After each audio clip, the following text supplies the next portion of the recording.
Graham Potter got the West Ham job, somebody said to me, he's a terrible manager. He's got a career win ratio of about 29%. And if West Ham aren't careful, he'll get you relegated. Those words have been ringing in my ears recently. It could be worse than that, though, because as of right now, Graham Potter's got a win ratio of 25%. 25% is horrendous. I mean, absolutely horrendous. 24 games, 6 wins, 5 draws. It's not like even the win ratio is boosted by loads of draws. Graham Potter loses loads of games.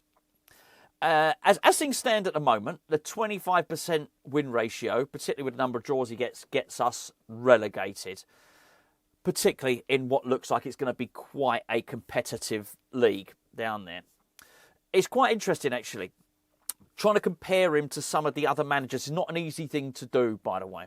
But suffice to say, Gianfranco Zola appears to be the next worst.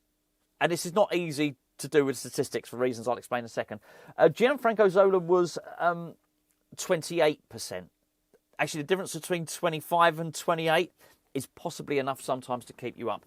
25 ain't going to cut it. We lose to Crystal Palace. Obviously, you don't need me to do your maths for you. It gets even worse. It's pretty horrendous stuff, really. And I don't know how clinically or how statistically David Sullivan or Karen Brady would look at this stuff, but if you were going to look at it just purely from data, you would conclude there is no way that you could keep him on.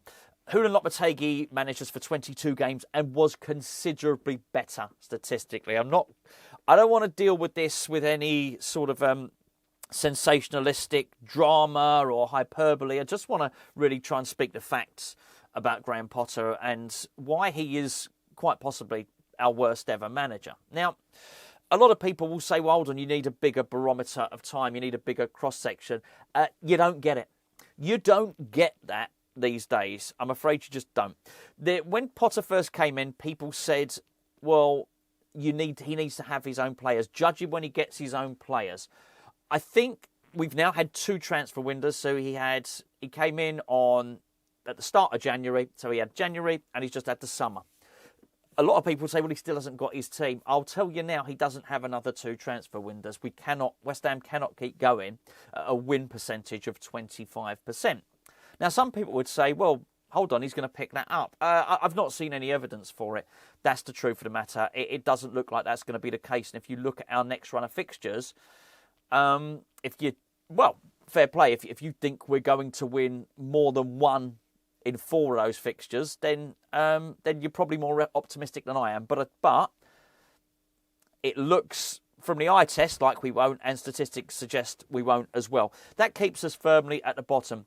We've got the worst defence in the league. We're conceding the most corners.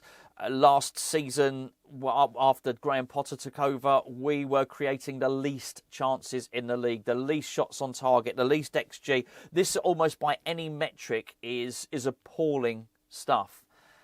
And it's really, really hard to find any sort of data or any statistics that would demonstrate that he is going to turn it round.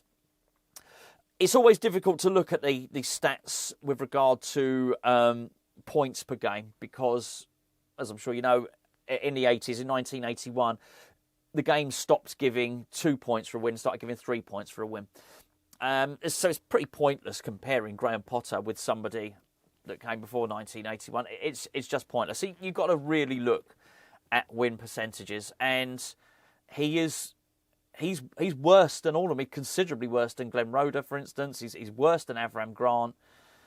So you've got to have, I think, real hope, a hope and faith and belief that he's going to turn it round, because the stats aren't on your side. There's very little to see there. Now, this whole thing about when he gets his players, the team are going to be better.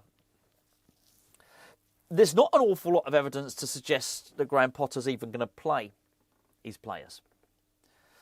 We got an early sign of that with Evan Ferguson, who's long since forgotten. I'm sure he doesn't really pop into too many people's minds at the moment.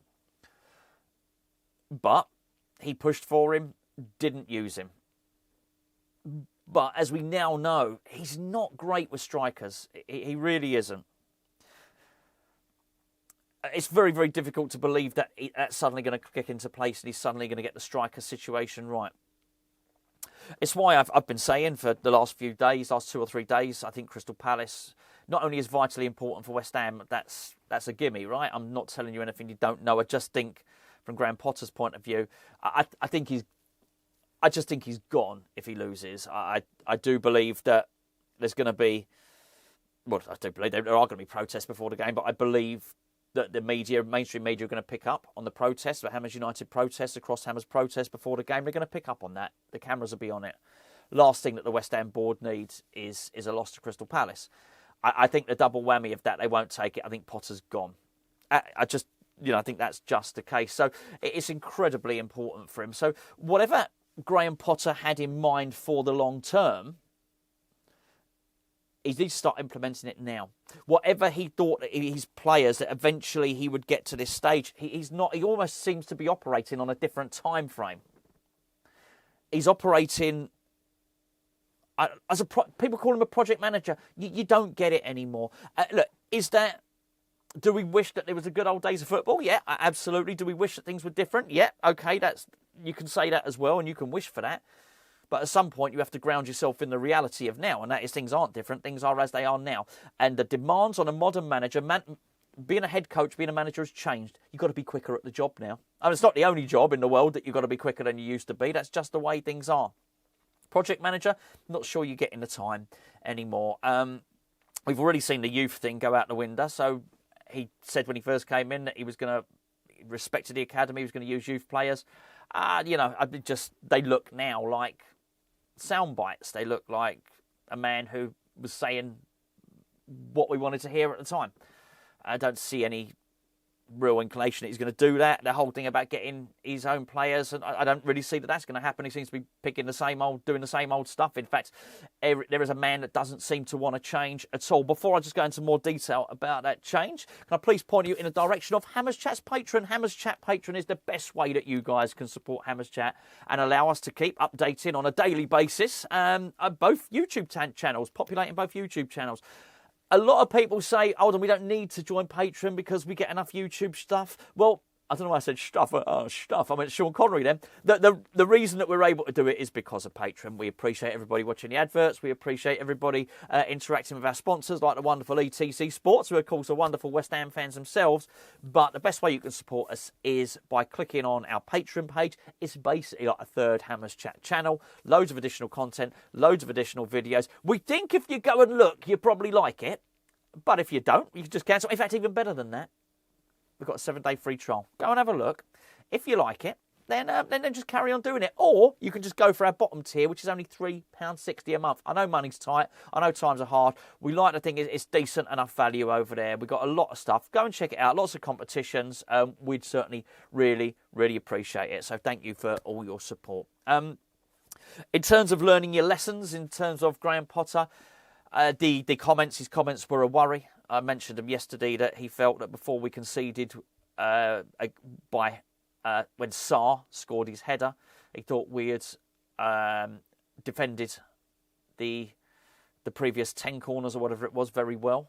Certainly Sarr didn't see it that way. Certainly Sarr's, or Tottenham should I say, set-piece coach didn't see it that way. Funny enough, we were discussing this on Patreon when we did our player ratings. Gio pointed out that after Sarr did his celebration, after he scored his goal, he was pointing to the Tottenham bench. The interviewer said, what was that celebration all about? He said, I was pointing to our set-piece coach. The set-piece coach told me if I just carried on doing what I was doing, just stand still, I would score a goal. Yeah, that's right. Let's breathe. Let that sink in for a minute. The Tottenham set-piece coach at half-time told Sarr to basically stand still at the back post, keep continuing doing what he was doing, and he would score a goal. As far as Tottenham were concerned, it was quite transparent what West Ham are trying to do and what West Ham were doing. And they knew that West Ham weren't going to change. The worst thing is, even though they'd already had one goal, I thought unfavourably disallowed from a corner, West Ham just continued to do that same stuff that was failing. Tottenham saw the danger. West Ham didn't. This is not someone that's learning. The midfield continually fails. This is not someone that's learning. So I think this theory that somehow Graham Potter's going to click into gear and learn his lessons, I don't know. I don't see any evidence. Somebody asked yesterday, can you say anything? Can you see anything positive? I'll try. I do think up until the Bergvall goal, I thought Mavropanos was very good. He defended really well. I think he's the only undroppable central defender. I thought Walker Peters, for a lot of the game, looked decent. Again, Bergvall goal, not great. I thought Juff and Somerville had the embryonic beginnings of a partnership. And I think if Fernandez and Paqueta are paired in midfield with either Magassa or Potts there, I think we might get some semblance of control on the midfield. So there are some positives there. I still think, despite a very, very quiet and a very poor game, I still feel that Jared Bowen is one of the best players in the league. There are positives there. So I think, to answer the question, and I think he needs to win against Crystal Palace. So there was a question yesterday. Can Graham Potter put a team together that can beat Crystal Palace with the players we got? I think the answer is absolutely yes. If we just tweak the question slightly, rather than can and use the word will Graham Potter select a team that can beat Crystal Palace? I'm not so sure.